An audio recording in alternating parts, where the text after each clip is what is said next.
안녕하세요. 오늘은 드라마 무빙에 대해서 이야기해 볼 건데요.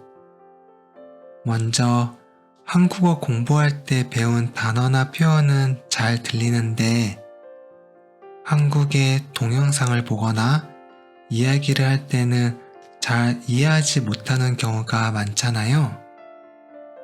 그게 일상에서 사용하는 단어나 표현들을 실제로 접해보지 못해서 그렇습니다. 그러니까 생소한 단어나 표현들이니까 들어도 무슨 말인지 모르는 거예요. 그래서 실제 일상에서 사용하는 단어나 표현에 익숙해지기 위해서 가끔은 한국어로 여러 주제에 대해서 이야기해 보겠습니다. 그럼 무빙 이야기로 들어가 볼까요? 저작권 때문에 드라마 영상은 없고 이야기로만 해보겠습니다. 무빙은 원래 웹툰 만화입니다. 강풀 작가의 웹툰을 디즈니 플러스의 드라마로 만든 건데요. 강풀 작가의 웹툰은 한국에서도 인기가 많아서 영화나 연극으로도 많이 만들어졌습니다. 그래도 저는 개인적으로는 웹툰이 더 재밌었던 것 같습니다. 그런데 이번 무빙은 그런 생각을 깨고 드라마도 웹툰처럼 재밌었습니다. 드라마를 보면서 마치 웹툰을 보고 있는 듯한 느낌? 강풀 작가의 작품을 보면 사람의 감성을 건드리는 연출을 정말 잘하는데요. 이번 무빙을 보면서도 그런 부분이 잘 느껴져서 좋았던 것 같습니다. 줄거리는 고등학교를 배경으로 펼쳐집니다. 무빙은 각각의 캐릭터들이 짜임새에 있는 내용을 갖고 있는데요. 감정 상태에 따라 몸이 공중으로 뜨는 봉석, 재생 능력을 가진 희수, 빠른 속도와 강력한 힘을 가진 재만 등 각각의 캐릭터가 그들만의 사연을 가지고 초능력을 숨긴 채 살고 있습니다. 먼저 봉석은 돈가스 가게를 하는 엄마와 함께 살고 있습니다. 그런데 봉석은 무슨 이유인지 학교에 갈 때 항상 무거운 가방과 모래 주머니 같은 것을 다리에 차고 갑니다. 그 이유는 감정 상태에 따라 몸이 공중으로 뜨는 초능력이 있기 때문인데요. 봉석은 그것을 숨기려고 노력합니다.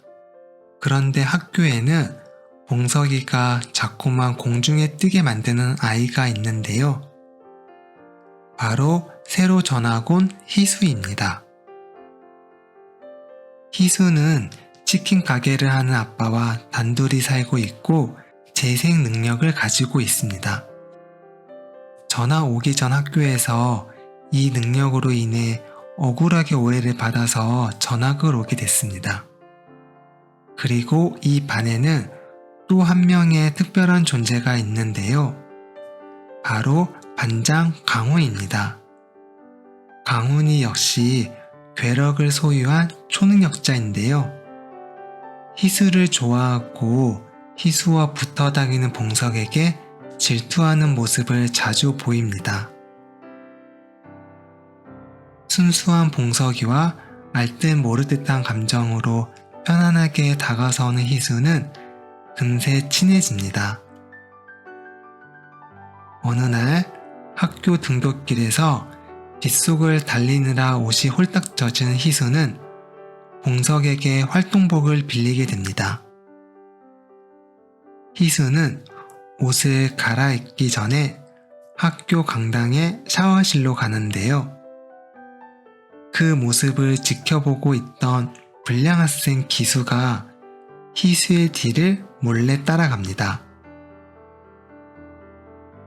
그런데 그때 희수를 좋아했던 반장 강훈이 불량 학생 기수를 막아섭니다.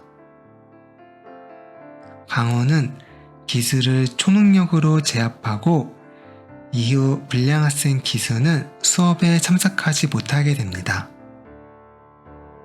한편 이야기가 진행될수록 봉석과 희수는 점점 가까운 사이가 되는데요. 봉석은 희수를 만나면 마음이 들떠서 자꾸만 몸이 뜨려고 하는 걸 참느라 고생합니다. 드라마에서 이러한 부분이 풋풋한 감정으로 너무 잘 표현됩니다. 그러던 어느 날 프랭크라는 인물이 등장합니다. 프랭크는 초능력을 가진 이들을 쫓아 죽이려고 하는 미스터리한 인물입니다. 그리고 프랭크의 추적은 점점 아이들이 다니는 학교까지 좁혀옵니다. 내용은 이야기가 진행되면서 1세대 어른 초능력자들의 숨겨진 능력과 에피소드를 보여주고요. 점차적으로 2세대인 학생 초능력자들과 함께 난간을 헤쳐나가는 에피소드로 공감과 반전을 끊임없이 보여줍니다. 무빙의 큰 줄거리는 대략 이런 느낌인데요. 무빙은 긴장감 속에서도 가족을 보듬고 친구를 보듬는 큰 틀을 유지합니다. 그리고 이러한 부분들이 강풀 작가 특유의 마음이 따뜻해지는 느낌을 받게 합니다. 그 외에도 봉석이 매일 타는 마을버스 운전기사의 숨겨진 능력과 사연, 학교 선생님과 청소 아주머니의 미스터리 등 다양한 에피소드가 펼쳐집니다. 무빙 줄거리는 여기까지이고요. 무빙은 총 20부로 제작되어 있습니다. 출연자로는 류승용, 한효주, 조인성 등 유명한 연기파 배우들이 나오고요. 개인적으로는 재미있어서 시청 기회가 있으면 추천드립니다. 오늘은 여기까지 하겠습니다. 감사합니다. 今日の動画はここまでです。今回の動画が気に入ったら、いいねとチャンネル登録をお願いします。ありがとうございます。